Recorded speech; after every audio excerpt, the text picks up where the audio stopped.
hybrid midsize SUV. Punta lang tayo sa showroom, dito sa Ford Pampanga. 2026 Ford Territory Titanium X. Yung price, 1,599,000 pesos. Maganda yung design ng front fascia, modern and electrified yung appearance. Full LED yung headlight with DRL. Wala nga lang fog light, pero may coast-to-coast LED bar naman. Illuminated din yung Ford badge.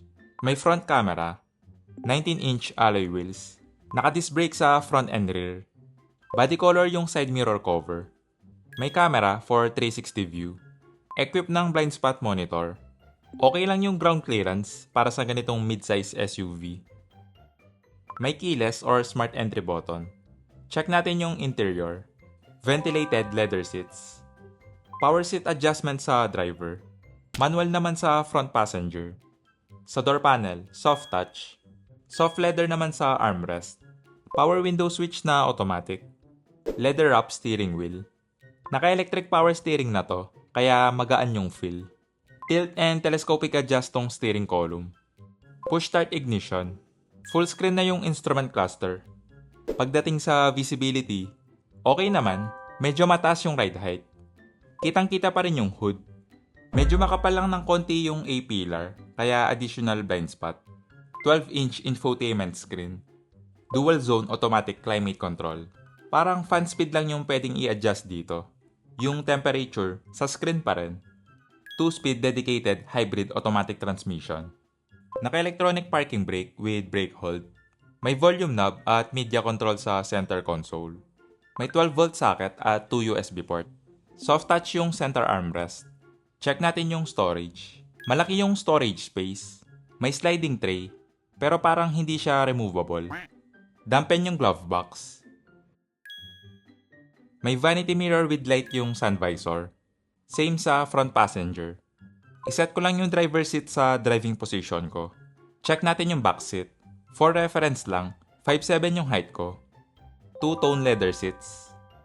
Sa door panel, soft touch. Soft leather naman sa armrest.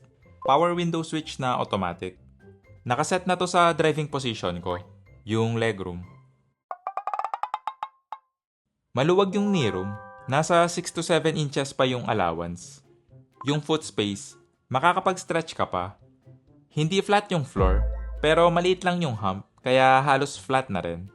May AC vent at 2 USB port. Maluwag yung foot space sa middle seat. Yung seating position, comfortable din.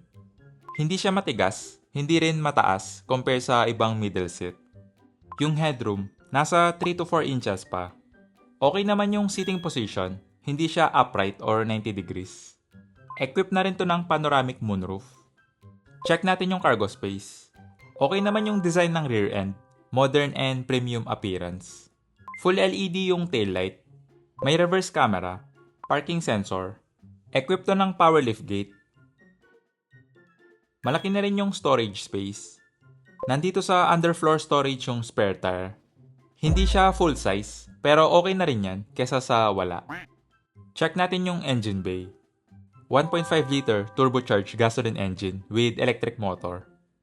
Malakas na rin yung power output para sa ganitong midsize SUV. Mas powerful din to compare sa ibang competitor. Pagdating sa fuel consumption, nasa 19 kilometers per liter.